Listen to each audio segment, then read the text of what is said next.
Welcome back. You're now watching the lifestyle segment of the weekend show brought to you by HoloCrunch. Crunchy, yummy goodness. All right, as I said earlier, we'll be talking about Democracy Day. The core of democracy is the principle of popular sovereignty. It holds that government can be legitimized only by the will of those whom it governs. Democracy Day commemorates the official military handover of power to an elected civilian government.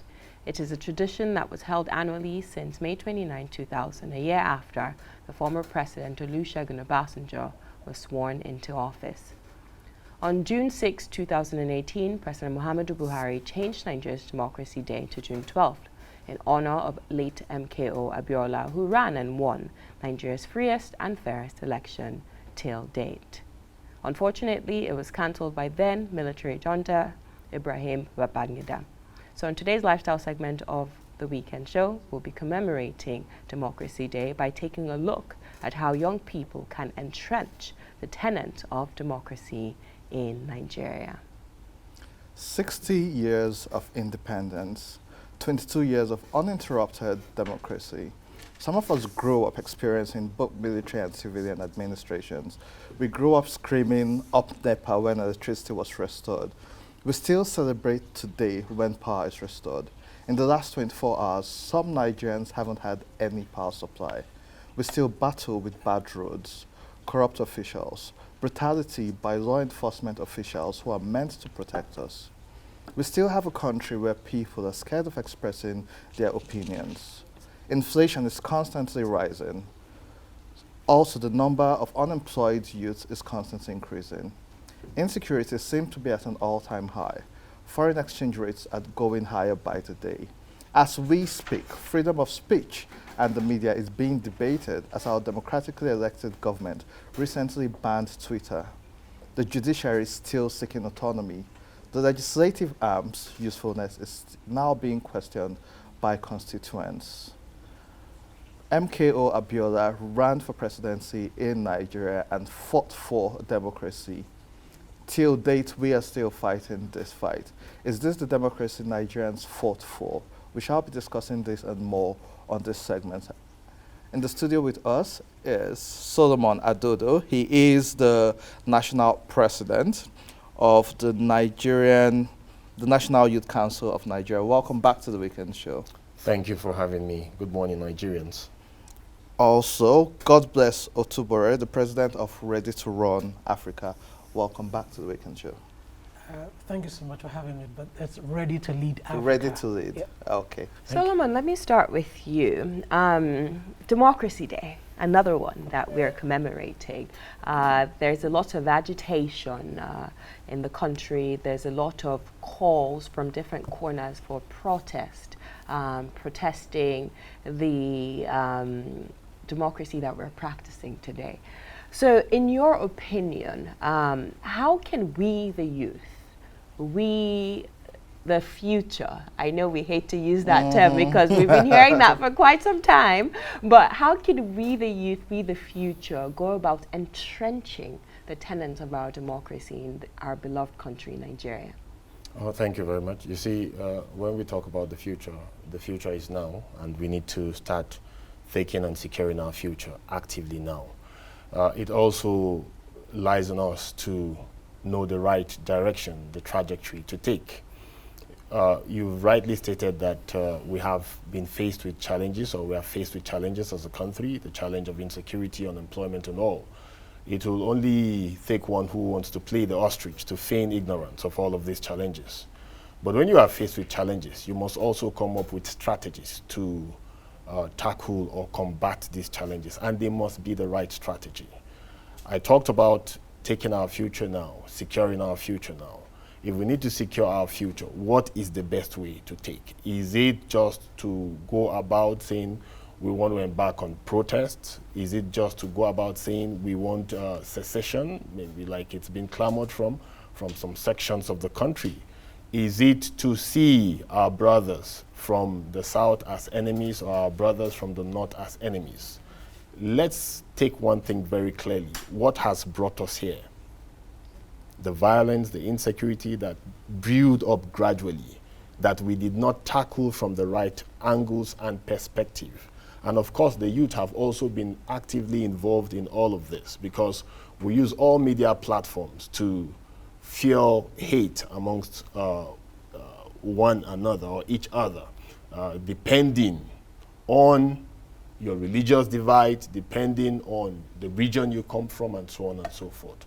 So for starters, we need to calm down and review our strategy. Our strategy should not just be a short circuit of wake up and protest, destroy property, and then you come back. You destroy all these things. They are the infrastructure that are meant to drive development, the infrastructure that is meant to drive economic growth. If you destroy them today, there will be no bedrock, no springboard for development to thrive. So we need to review our strategies. That is one, and that is very significant. Solomon, so last year in October, young people came out to protest police brutality. I say this because I hear a new common tone when people talk about fighting for their rights or democracy. It's now being linked vis-a-vis with vandalism and destruction. And just for fact, I remember during the protests in October, for 12 days it was peaceful until thugs were paid to come disrupt the process. And so I think it's important that we separate peaceful protests and people protesting for their rights from vandalism and thuggery, which is being used to cause chaos. But to address some of that, beyond protesting and strategy, poverty and unemployment has been a big metric which has been used to judge this administration. And the bulk of people are young people. As we celebrate Democracy Day, what do you feel the government should do to battle poverty and unemployment, which is affecting the young people, being a leader of the National Council for Nigerian Youth?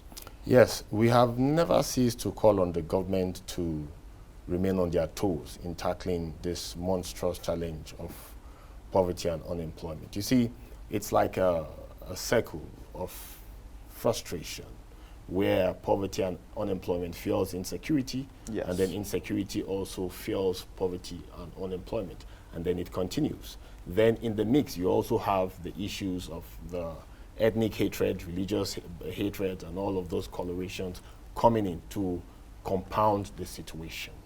So it's very important that we adopt deft strategies, like fail-safe strategies that should be able to trigger economic growth and development.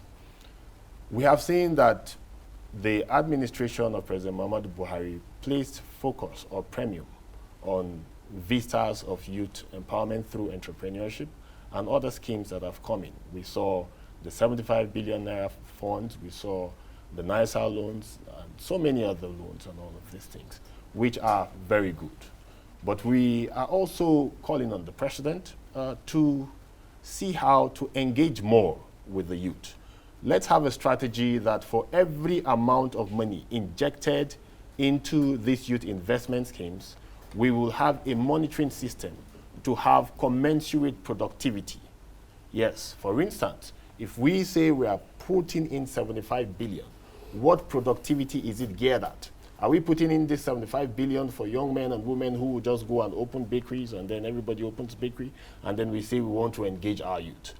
What is the origin of jobs? The origin of jobs or employment is from creativity, innovation, producing something, either creating a service or producing goods we consume. If you look around the studio today, most of the items here, they are imported from other countries. So we are calling on government, and we have been doing so, and there have been results, significant results.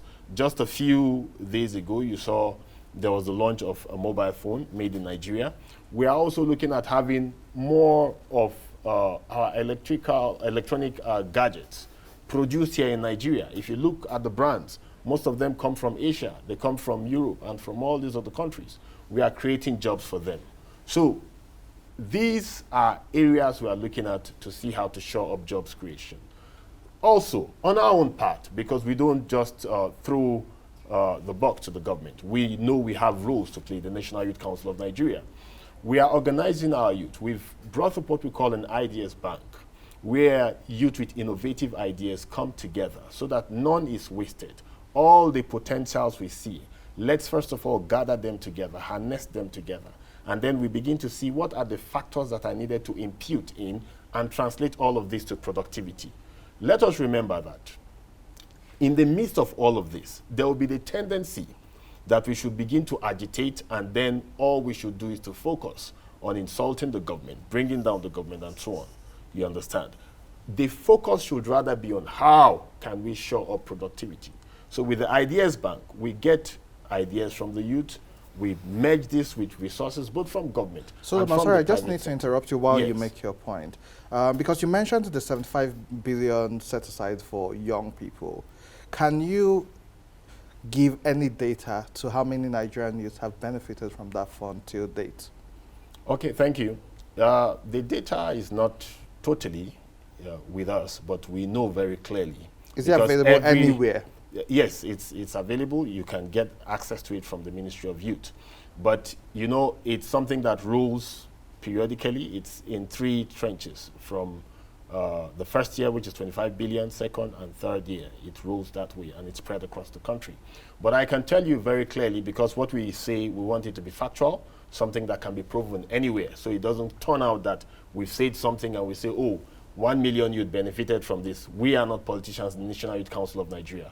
Our concern is patriotism. How can the country grow? How can we bind our country together and forge a pathway of progress? Speaking I can tell you clearly that quite a number. Speaking of patriotism, let me bring you in here. There are many forms of government. There are many types of leadership. In your assessment, how do you believe democracy has benefited the average Nigerian youth? I'm scrolling through social media today as we're having this conversation, because it's not just about us in the studio, but the millions of people who are watching home and abroad. And we've asked them to give us their own assessment of how democracy has benefited them. And we have very interesting feedback. So from your opinion, from your vantage point, how do you believe democracy, the practice of democracy in Nigeria, has affected the average youth? So when you look at what has happened over the last 20 years, where we've practiced the government of by and for the people, when Obasanjo was sworn in, what has changed for a lot of young people is that today we can create an idea, run with it, and you will not be told, do not do it, by the government. That one has changed. And the fact that we can express ourselves, and the fact that we now have tools of engagement, and that today we just don't have people sitting in some living room somewhere or some barracks and saying to us that that's your military premier or your military governor. We now participate in the process of electing our leaders. Now, is that Uhuru? No. Do we say, oh, clearly it is what we say that matters? It is no, but you can see how that has also helped young people to be a part of the system. Then when you come to the economy itself, because we've pursued some liberal policies over the last couple of years, when you look at the deregulation of the telecoms industry, the fact that we're trying to unbundle the petroleum industry as well, and then you see the investment in agriculture, all of these, and then let's look at foreign direct investment and the companies that have come here. All of these are possible because we practice a democracy. Not only because we practice a democracy, but because people are now seeing that you can literally interact and engage, and people are free to move goods and services around. It has helped increase how young people are able to create wealth. Is it in the scale that we want? No. But can we compare it to when we were in the military era? Absolutely no. And that is why young people like us are ready to lead Africa and are not too young to run. We're very careful about the democracy that we have and the opportunities to say, look, we don't want this and we don't want this. Because in 2019, when the age reduction bill was passed and today 35-year-olds can run for president, what it meant to us was that we're no longer people that are told you're leaders of the future. We're like saying, no, let's get in our prime. So democracy has benefited young people a great deal. Is it in the scale we want? Absolutely no. Is there room for improvement? Yes. Are we satisfied? Absolutely no. But are there benefits that we can point to and say yes? And that is why we're fighting to say, we don't want you to gag us. We don't want you to take this freedom away, because we know the difference. So I like your last comment, because it would be unfair if I don't bring this up. Okay. This current administration, between 2016 and date, has tried at least 3 times to censor the freedom of speech, which you said we have, which helps improve democracy. So that's one point, and because it's important to balance this conversation. Secondly, we were all happy with the Not Too Young to Run bill being passed. But leadership is in different areas. So there's the legislative arm, the judiciary, and the executive, except for mostly in the state houses of assembly, where we've recorded high levels of success. In the executive, currently, none of the ministers in the government is below 50. None. In the judiciary, I don't know how many of our judges are below 30. And you need these 3 arms to work together. However, some young people have gotten into power, and are they ready to lead? And so how are we preparing young people to take this responsibility when they get into power, while considering the fact that in the last 6 years, some of these laws which give us the freedom, we seem to be pulling them back, pulling away from them? You know, there's so much you have lumped into one question, but trust me. So when you look at the democracy meta that we use to analyze democracies across Africa and the world, it is not just unique to Nigeria. Democracy globally is sliding. And I say this not to give anybody a pass, but the world is coming to a point where human freedom and the expression of it, governments all around the world are fighting hard to understand how to cope. Because we're coming from a very traditional system to a society where you might be thinking something and she might already know, because the data that you've exchanged with a particular platform can literally use the algorithm and everything. You have to just tell her that it's like you're thinking this, and before you know what is happening, things are reacting. So governments are trying to say, how do we preserve our authority, even in a time where information is like, you know. So what has happened is people abuse what they don't know. So a government that is not ready to analyze and learn about the newness of society would do what any government that is against the people is doing. So if you've looked at what has happened using facts and data, you would say, yes, it's true. This particular government has tried to stifle our ability to be free. It's not, I'm not saying it. I'm saying based on what is on ground. I mean, we all came out and said we don't want social media bill. I didn't do that. It wasn't me. It wasn't done in Niger or, no, it was in our National Assembly. So that's a law on the government. But when you look at what you have said, and I need to say this to Nigerians, if I can look at the camera and I'll do it. The Not Too Young to Run bill and whatever we achieved in 2019 is not the yardstick for success. Our generation are not going to analyze our success based on one election. The age reduction bill did a lot of things beyond just putting people into office. It gave a generation the idea that we can win and that we matter. Today, political parties must ensure that their youth leaders are below the ages of 35. At 35 or below. Now, that's a win. What we did in 2019 with the Not Too Young to Run bill passed, 300 people were elected across board. What is the plan? In 2023, we want to increase that to like 900 or more. It's a marathon, it's not a sprint. The Not Too Young to Run bill will not just in 2019 take out every old person in office. No, we're patient. We're going to do it block by block, bit by bit, and I tell you, that if we consistently remain on this pedestal and on the level that we're going, the old guard will leave. Not because we chase them, but nature will chase them.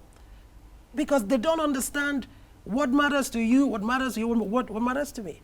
And so when you say our executive, judiciary, and the legislature, trust me, we're coming for them.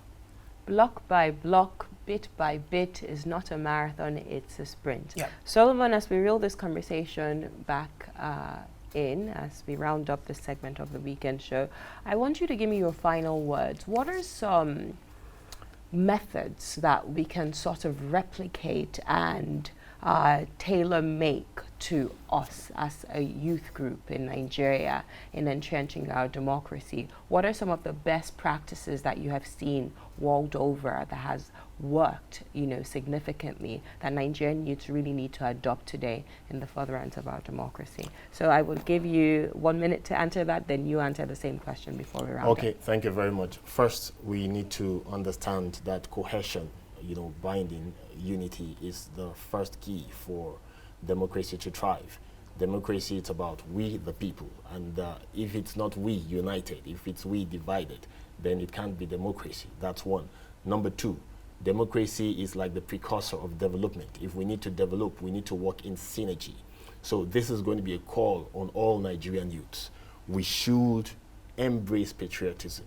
The calls for secession and the calls for violence and all of that, let's learn to put that aside. What we should rather engage in is a conversation, a discourse, an understanding that springs into action, where young men and women from the South will be able to work freely with young men and women from the North. Our enemies are not our brothers. Our enemy is under development, and we need to understand that early enough. Finally, there is this issue every time that comes up. You say anti-Buhari, anti-this, anti-that. We should learn to understand that the government is one. There can be no two governments. As we are in a democracy, the only means is to run till 2023. If there is anything wrong, we channel our grievances to the National Assembly. There are channels. For those calling for an uprising, it will pay no one any good. Let us be patriotic. Let us concentrate on a discourse of national unity. Thank you so much. What can we do? What are the best practices? And this is what we've done as a group and what we're telling to Nigerians. Do not assume that things don't work. That's what kills every society. When young people say, oh no, my vote don't count. But you can trend things, you can trend hashtags. I'm saying to Nigerian youths today, because we're still in a democracy, your vote count. INEC and all the electoral commissions around the world, they don't count your likes, your followers, or your trends. You know what they count? Your vote. So if you're dissatisfied, get ready to vote and get involved. So it means going to talk to your local government chairman, your councillor, your House of Rep member, the person representing you in the House of Assembly. Hold your senator accountable and hold the president accountable. He is not there to superintend without accountability. He is there to serve you. So use that power as a citizen. And like my brother said, let us always pursue unity and the progress of this country, because this is the only country we have. And our generation must begin to disabuse this mindset that we're vandalistic or we're just a troublemaking. No. Ours is to plow and not to plunder. We're the bridge builders. We're going to repair the errors of the older generation. And I'm calling on the president, sir. Today is Democracy Day. Please, social media is a strong way this generation knows how to communicate and interact. Call Twitter to the table, have a dialogue, just unban this thing and continue to engage with us. We'll support you as your tenure rounds up. And we're holding on you to ensure that the electoral reforms bill is passed and that you sign it before you leave office. On behalf of Nigerian youth, I'm saying Happy Democracy Day, Mr. President. And please do the right thing by young Nigerians. Thank you. I couldn't have said it any better. That is a fine place to leave it. Thank you so much, gentlemen, for being on today's program. Thank you. We'll take a short break right now. When we return, more on The Weekend Show. Follow us on social media to engage. Let's read your comments on our Instagram page at weekendshow_NG. All right, we'll take a short break. When we return, more on the show. Don't go anywhere.